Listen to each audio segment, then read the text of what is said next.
Şimdi kayıtlasam alınız. Kadardan o da. Bu açıyı götürüyor. Kayıtlasam koşularına da çağırıp. Birinci lineal algoritmleri alırız. Lineal algoritm bu baştan ayak düz atkarılgan algoritmleri. То есть повторение жоқ, условия жоқ. Şunday bir algoritmlerde biz lineal algoritmler болса, lineal algoritmler обычно ошо вычисление по формуле болот, же болсо жөнөкөй задачалар болот да, обычно lineal algoritmler. Biz ушундай задачаларды biz begin integer деген разряд деген задачалардан чыгарабыз да.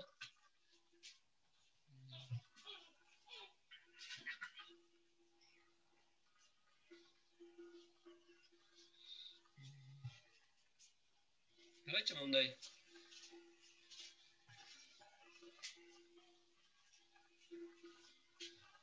Мындай задачалардан чыгарабыз. Заодно покажу Python'ın возможностями. Мысалы, бұл begin 22.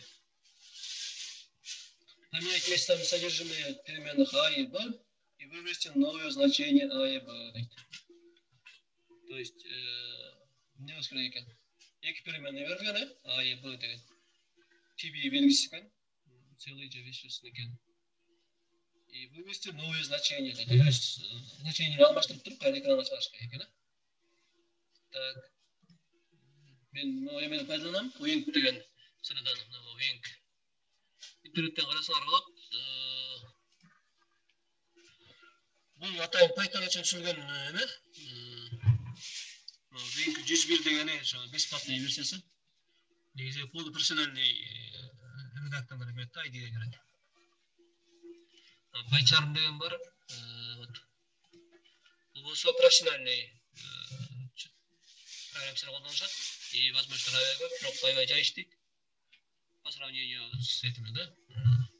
Wing менен же осы Idle менен. Так, баштадық. Begin 22 екен, ә? Мен мысли вслух сияқты неметейін, сіздер болса қарап тұруға, біз задачаларда беремін, шоу дәріс задача шығаралық. Begin 22. Так, екі переменный берілген. Екі переменныйды біз клавиатурадан кіргіземіз значениесін. Сондықтан оператор вводаны қолданамын. Даже переменныйдің аттары белгілі. А и Б, с большой буквы екен. Вот. А и Б. Пока шындай ала тұралып. Клавиатурадан кіргізген input деген операторы. Точнее, функция. Функцияны өттің ардасынан үшін функция деп сөйлеуірі. Но input начине болса, оны приглашение кетеді. А оны значениесін кіргіз дегенде. Приглашение под prompt. Давайте выделим сразу жазас. Измените.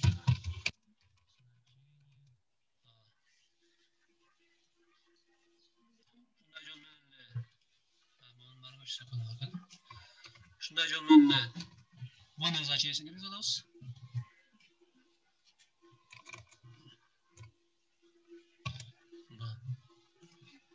Так, ondan кейін поменять их местами дейді.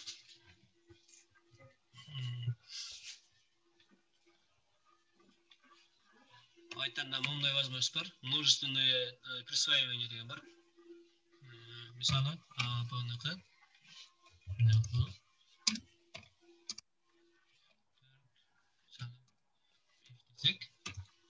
И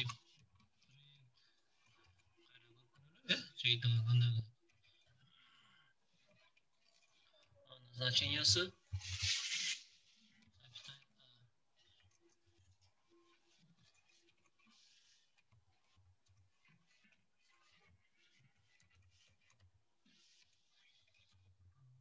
B.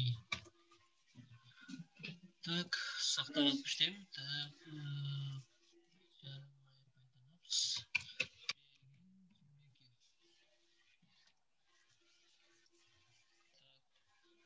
Венттің бір жақ жері жолын астынан шығарады. Атлақтан алғанда ошибкаларын қарап тұрса болады. Не атлақ неме болады. Не ошибка, қаншадан ошибка кетеді. Көп возможностьтар бар да. Нумерациясы бар, иә. Подсчетка синтаксия бешіні қызылып көрсетпей арғындар. Так, баштадық. Значение алып значение.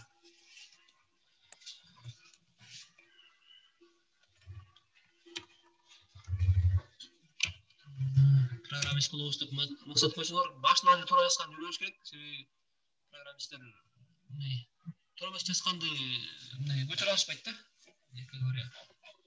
Себебі компьютер ошо тарғанап қойды да. Білесіздер, белгілі точка же белгілі буквадан компьютер программасы іштей қалады, ошо бөліп қашады да, без ошибок жазған. Так, видите, значение мысалы күн мисал үшін пока. Ладно, бірізе тұрады. Мен мол жер ішті атасыр. Вот түсіндірдім қазір. Салтанатсың ба? Біз қайталау сабағын қылатамыз. Саламатсыз ба? Егер 22-ні есеп шығатамыз. Модулға даярдан атамыз да. Так. Ол жерде екі вот қылатамыз, е? Вот қылды, клавиатурадан оқып. Анан ошол чыккан значениені ага жаздық. То есть операция присвоения болады, е? Барабар белгісі. Это не совсем барабар. Математикада барабар емес. Бұл это присвоение, да? Меншікті. Ол жерден шыққан жиынтықты бұға жазды атамыз, да? Так. Азыр бұл жер атқарыла баштады. Мысалы үшін 5 деп қояды. Неме қарасаңыздар, мен бұл жерде множественное присвоение дегенді көрсетейін дегем. Негізі башқа тілдерде мұшындай емеді, программа тілдерінде мұндай жоқ та. Множественное этот присвоение. Шындай жазыларды түсінбей қалады, көбінше. Бұл не түсіндіреді? Аны 4 значениені аға присвоение қылдатамыз, 5 значение бұға присвоение қылдатамыз. И жиынтығы мына көріп отырсыздар. Значениесі 4 болды, бұныкі 5 болды. Еме ошол свойствоны қолданып, бұл задачаны шығарсақ болады. Поменять местами содержимое дейді. А и Б-ны, и вывести новое значение А и Б дейді. А менен Б-ның значениесін алмаштырып, қайда экранға шығарылады да. Давайте ошоны пайдаланып көрөбүз. Мындай кылсак болобу? Так, аныкі Б-га, Б-ныкі А-га деп туруп чыгарып көрөлү. Ошондо кандай запись болот болобу? Кечме деп жазсак. Аныкын Б значениесин А-га жазып атабыз. И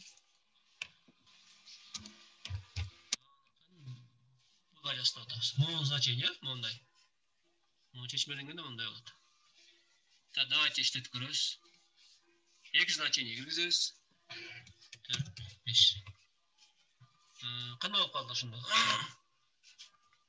Аныкы 5, буныкы 4 болду. Мына башында аныкы 4 деп киргизгенбиз. Буныкы мозо 5 деп киргизгенбиз. Ошонун негизинде эмне болду? Значениелер алмашып калды, көрдүңөрбү? А-быз деген 5 болуп калды, Б-быз 4 болуп калды. Бирок бул айтайчы нерсе, бул Python'да гана иштейт. Python'да гана иштейт. Башка языктарда мындай иштебейт да. Эгерде ошону классический жол менен башка языктардагыдай кылып чыгарсак, анда дагы дополнительный перемена керек болмок. Давайте ошону модуль жазабыз.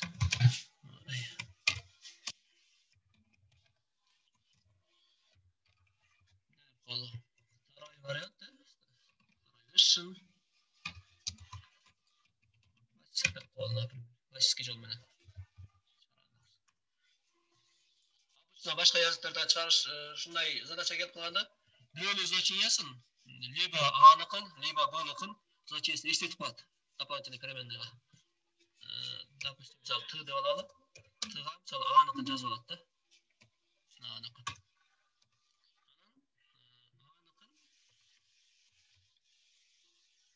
A-ныкын b-га менчиктейт.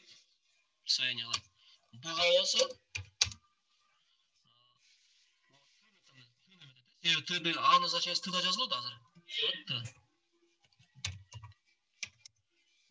Кайра чыгарып көрөбүз. Давайте мы вариант деп чыгарабыз.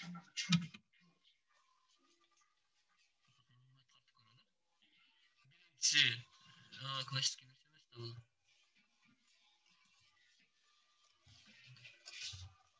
Это Pythonская версия деп кола. Python. Сейчас. Делать. Может ошибка болду, көрдүңөрбү? Это говорит, что синтаксиске ошибка да. Эмне үчүн? Бул жердеги апостроф бул жерде жабылды.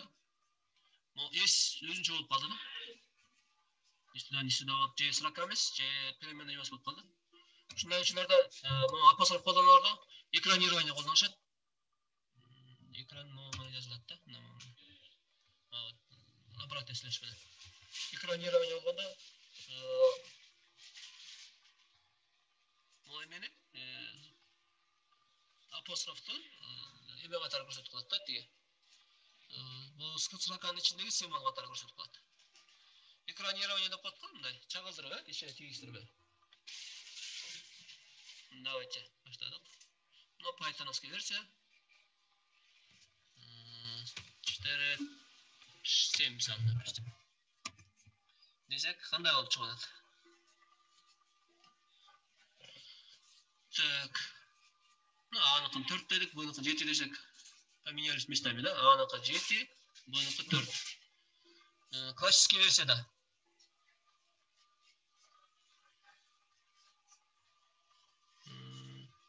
A-ныкы кайра 4 болду. Могу алмашпады эле. Кайра Б-ныкы 7 болуп калды. Могу жерге биз эмени киргизип алышыбыз керек экен кайра. И более ясныйраак болуш үчүн кайра киргизип коюш керек экен да. И бул жерге бир сообщение чыгарып коелу. После преобразования, после преобразования деп коюш керек экен, да? После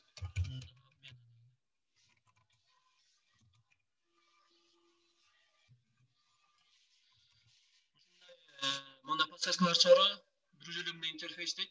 То есть user friendly деп. То есть пользовательге жакын болуу, жага мындай колдон келиши түшүндүрүү. Ушундай эме деп коет да. Биз пользовательге түшүнүктүү болуш үчүн ушуларды жазабыз да, могуларды. Же болбосо өзүбүз үчүн чыгарсак, анда могуларды жана жазып коебуз. А бар, бул бар деп чыгарып коебуз. Могу видите значение или подсказкаларды чыгарып, эмне операция болгонун түшүндүрүп, ошонткенде user friendly интерфейс дейт. Ошол пользовательге жаккандай жөнөкөй кылып чыгарышты ошо. Эгерде силер кийин заказ сапасыңар ушундай түшүрүңүз болот да. Өзүңөр үчүн түшпөйсүңөр да силер. Башка бирөө үчүн түшөсүңөр. Максимально жөнөкөй болуш керек. Мындай удобный түшүнүктүү болуш керек да. Баштадык. Аныкын мисалы 6, энекин 9 дейт. Так, после обмена мына. Аныкы 9 болду, бунукы 6 болду. Эми экинчи вариант менен чыгарып атабыз. Экинчиси классический версия деп атам, башка языктарда да иштейт. Могу жердегибиз. Бул учурда дополнительный переменный алып алышат. Идеясы мындай. Дагы бир кайталап коеюн. Ошо эки переменныйдын же А-ныкын же Б-нын бирөөсүнүн значениясын сактап алат дагы дополнительный переменный. Биздин учурда А-ныкын сактатып койдук. А-ныкын Т-га жазып койдук. Андан кийин Б-нын значениясын А-га жаздык. Ошондо бул жер кандай болуп калды? Давайте мындай жазып турабыз. Т-нын значениясы могу жерде аткарып баштаган да. 4, допустим, 6 дейт. После мен A-ныкы 6 болду, B-ныкы 4 болду. Давайте мы эме алабыз, разбор кылып. T-нын значениясы A-ныкын алып атабыз. Значит, A-ныкы 6. Так. Бул жерде болсо A-нын значениясы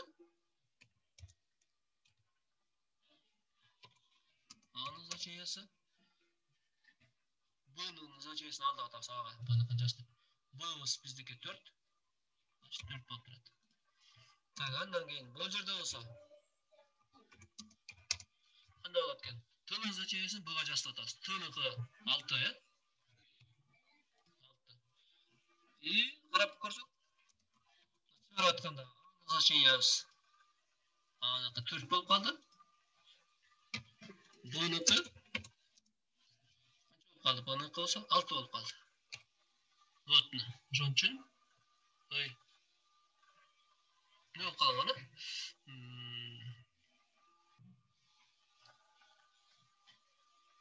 T деген A-нын значениясын алды. A4. Ай, кечиресиңер, мен астын карап койгон турбайм, после обмена асын. Болду. Киргизип атканда значениясы A-быз деген 4 турбайбы? Не болот? A-ныкыбыз деген 4 экен. B-быз болсо 6 экен. Значит, A-быз бул жерге 6 болот, э? Бул B-быз болсо B-быз T-нын значениясын алганга байланыштуу, T-ныкы 4 да. 4 болот, э? Чыгарып атканда A-ныкы 6, B-ныкы болсо 4. Ошондуктан экөөнүн мааниси алмашып калды. Это через дополнительное переменное болот. Бул ушундай задачалар киргизет, кээде олимпиада задачалары. Бирок без использования дополнительных переменных деп кетет да, эң жөнөкөй олимпиада задачаларда. Аны интернеттен карасаңар болот. Аябай кызыктуу чечилет математика жол менен. Идеясы мындай. Мисалы, бул жерге эле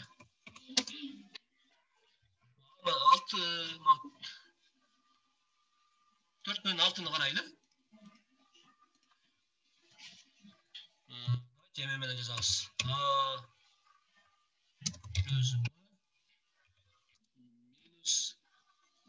Минус A десек.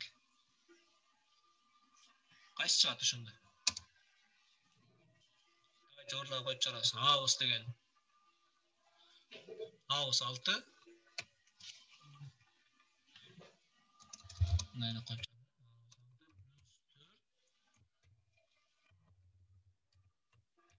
Андан кийин tutабыз. Кайсыны? A-ны кайра? 6-ны. Канча чыгат? 4. Значит, ушундай операцияны пайдаланышат да. Оны эмес кылып атпайт экен. Ошондо могу кайсыны эметет элек? Так. Б-га менчиктеме экенбиз, э?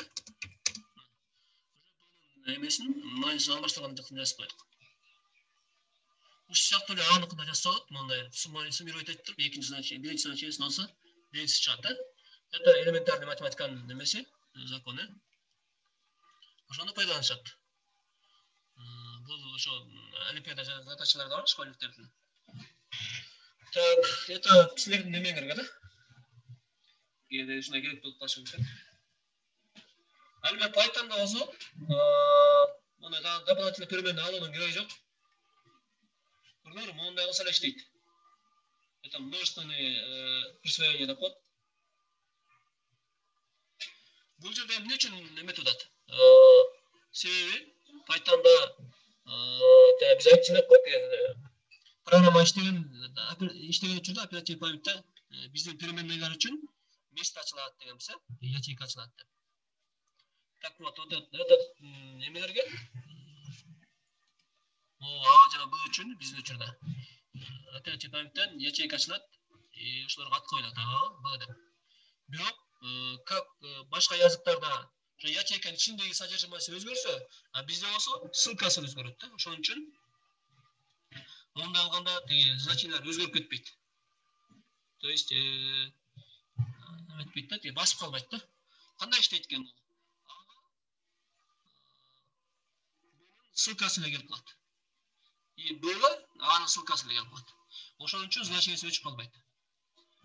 А башка языктарда ошондой кылып тартып көрсөңөр, мындай кылып тартып көрсөңөр, сразу бөлө значениясы өчүп калат да. Экөө бирдей болуп калат. Муну кандай кылып текшерсек болот экен?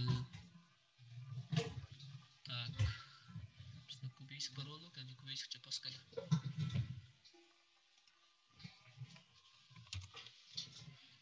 Так. Сразу көрсөтүп көргөнгө.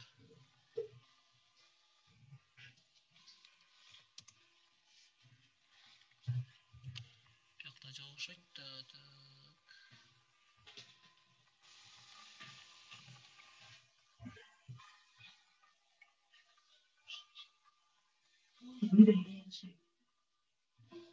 Ладно.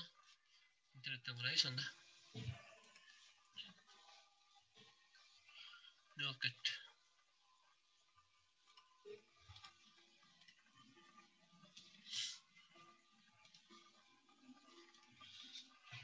Так.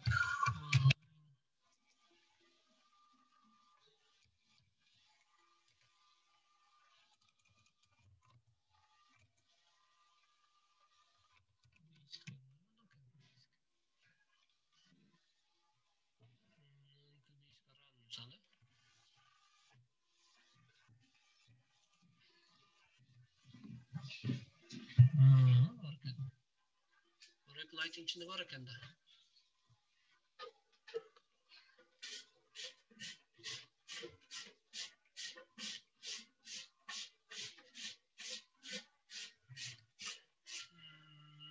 Ne başlayalım be?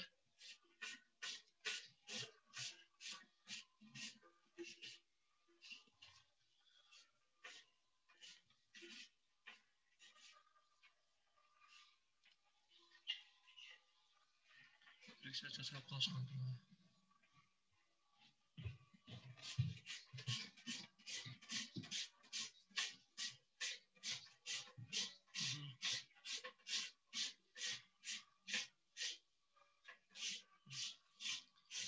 Kubeysk degенде Pascal немени JavaScript менен аткарып берет экен да. JS деп жазылган бул жерде.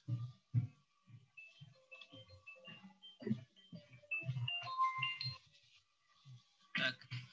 Жана жазабыз, мисалы Aust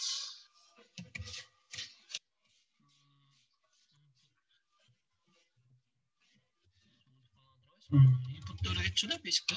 Kim esinde? Input ağa doğru işletiyor.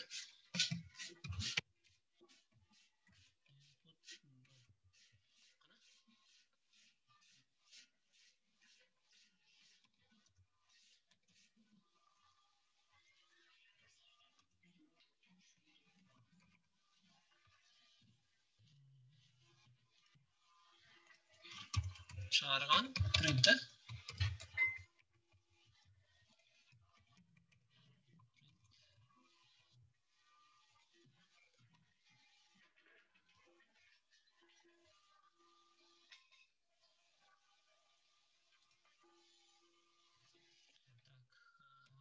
Yes. Yes.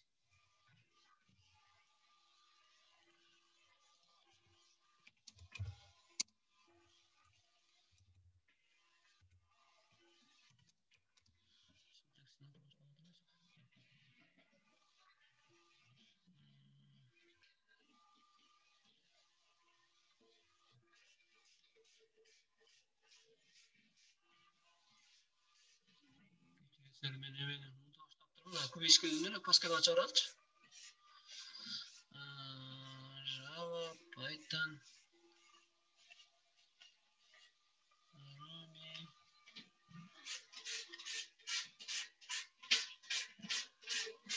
Gruplaşma ortasına şu.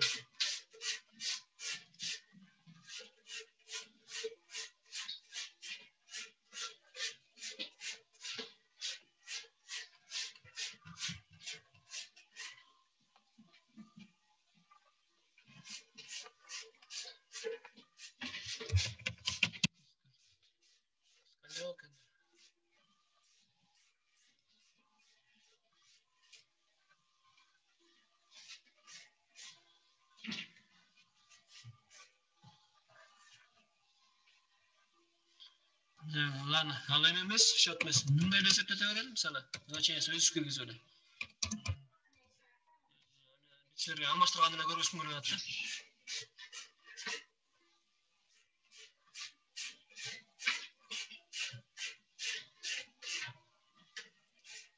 Hiç kaç kalacak.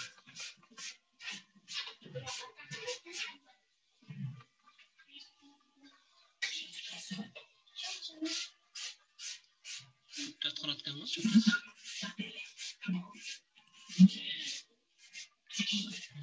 Ne kaç? Kat kuruş. Tak. Tartqan asqal жерде.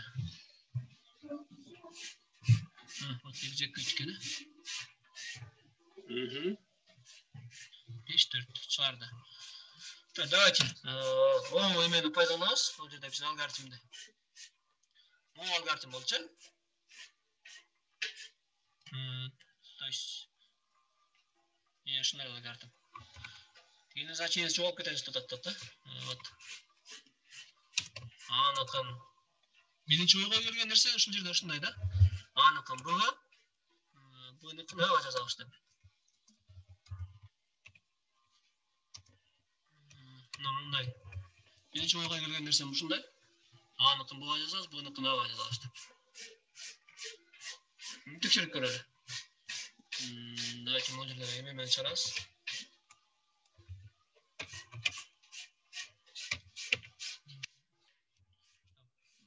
Билинсин да, кайсы чыгарат, кайсын чыгаратканыбыз.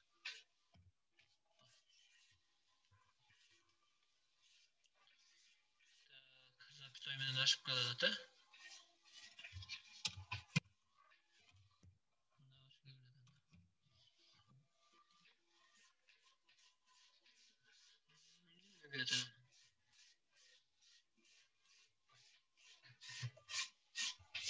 Жана орду боюнча эле print AB деп койсо туура чыгат болуш керек. Анткени A равно деп туруп жана кайра аны жазганда A же 5 жаза албай же 4 жаза албай калппайбы? Мындай гана турат. Бизге белгилүү да биринчиси A, экинчиси B да. Вот экзекут. Көрдүңөрбү? Өкөтөк 4 болуп калды. Анын значениеси жоголуп кетти да.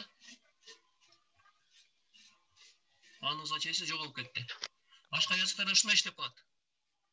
Буларда себеби, буларда ошо эмени ячейканын ичиндеги содержимоясын алмаштырып салат да. Ал эми Python'да болсо эмне дедик? Ссылкасы гана алмашат. Ошон үчүн ичиндеги содержимосы өчүп калбайт да, мондай присвоение кылган үчүн. Ал эми Basic'те болсо же башка языктарда ушундай операция кылыш үчүн дополнительный переменный алыш керек болот да. Эми мону пайдаланып чыгарып коелу. Дагы дополнительный переменный алып турат. Мисалы T деп A'нын значениесин жазып туралы. Ага буйнукун жаздык, B'га чыгарабыз. Чыкты. A'ныкы 5 болчу, чыгарганда A'ныкы 4 болуп чыкты. B'ныкы 4 болчу, 5 болуп чыкты. Ушундай жол менен алмаштырса болот да. Бул жерде мен Python'дан преимуществосын көрсөттүм.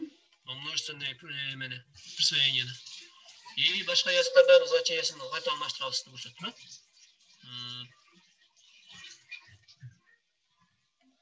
Могу задачаны силерге келтирейин.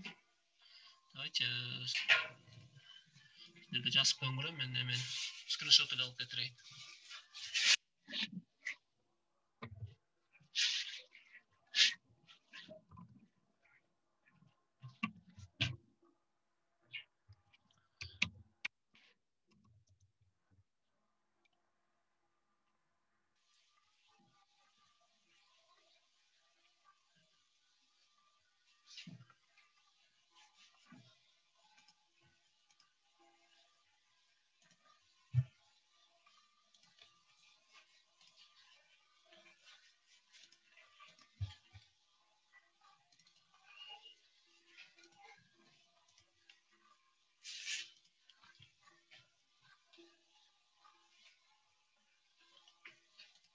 Так, бул боюнча кимде суроо бар? орточо боюнча. Суроо жок. Жоқ. Полношпада чунумеру значениясы. Ооба. О, Хорошо, тогда уши сияқты задача. Бегин 23-тө. Көз алдыңарда чыгарып көргүлө. Мында уже үчөөнүн значениясын алмаштырат экенбиз да. A, B, C деп.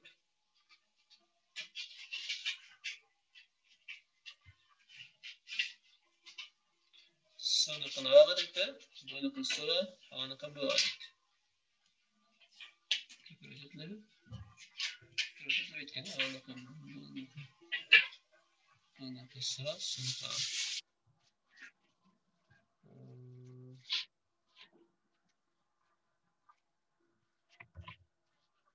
Давайте.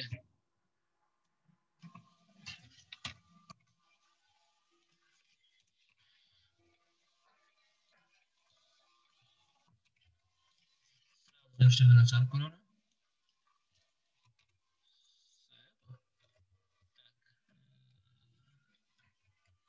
Yemeği.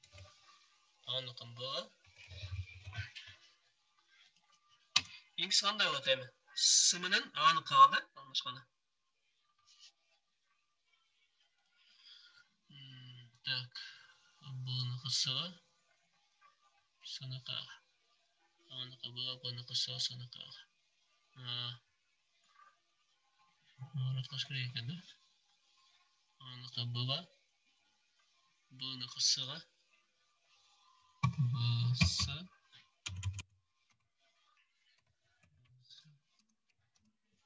مستعمي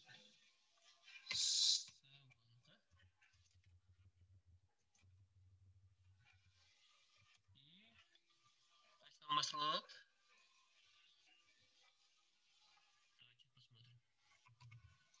يصادها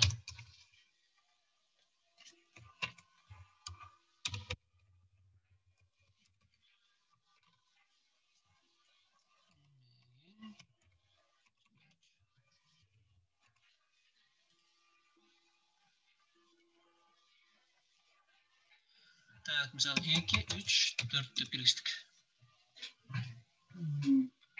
A bo'lsa shunda B'ni qilgettir, B'ga solga o'tir.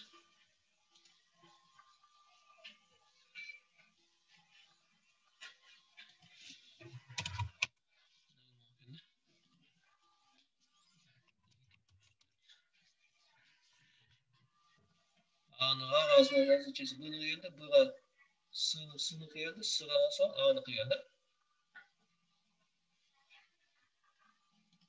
Buni boshqa yozib turda chiqarib ko'rib ko'proq ko'rib maqsadlar bundan ko'p operatsiya жүрмөк да. Дополнительный переменный қолданмақсыздар. Бізде болса қараңыз. Саламатбай. Саламатсыздар. Дұрыста өтілген менен уже шығарып қойдық та. Мұны өзгер шығарып көрілі, бір сұра көріп алдылар. Так, вақтасы қанша қалды? 3 минут бар екен. Так, кейінгі задачалардан шығарамыз. Кейінгі задачаларымыз. Немелерден шығарады? Ну, жақсы задача екен. Найти сумму и произведение от цифр дейді. Давайте мы шығарамыз. Двузначное число берілген екен, x o 2 орынсан. Алардан суммасын, цифрлардың суммасын және произведениесін табыш керек екен. Bu qanday bo'ladi? Сейчас.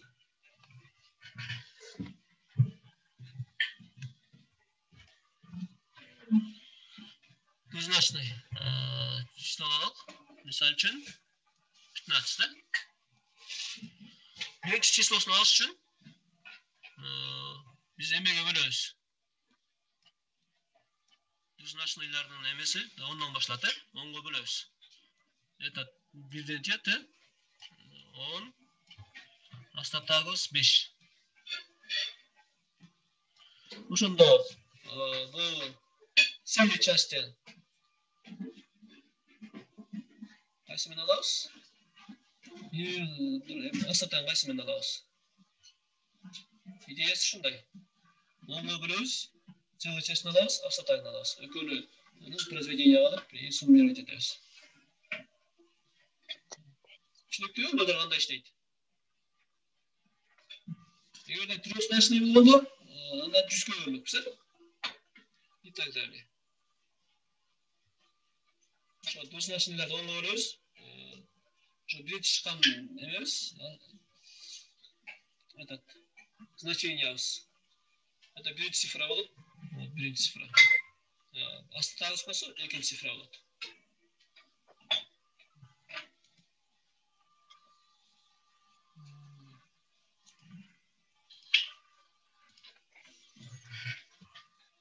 Давайте раз.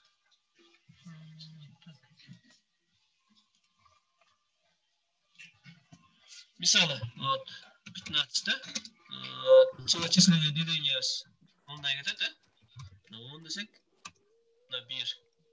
Ошол числону 15-те. Асатагын алган, это процент, да? Вот. Ол целый часть менен алатабыз. Мындай менен. Процент менен асатагын алатабыз. Ошол операцияны пайдаланып туруп чыгарабыз.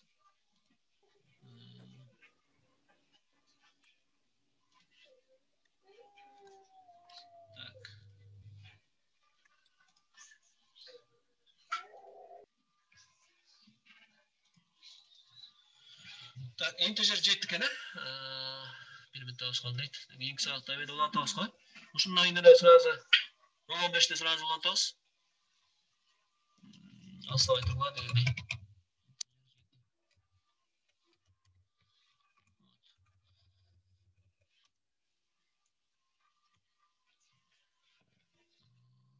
Улабыз, биринчи. Давайте число энди улабыз.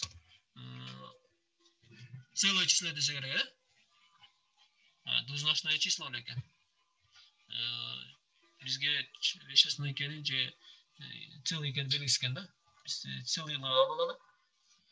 Input менен киргизебиз, input менен киргизебиз.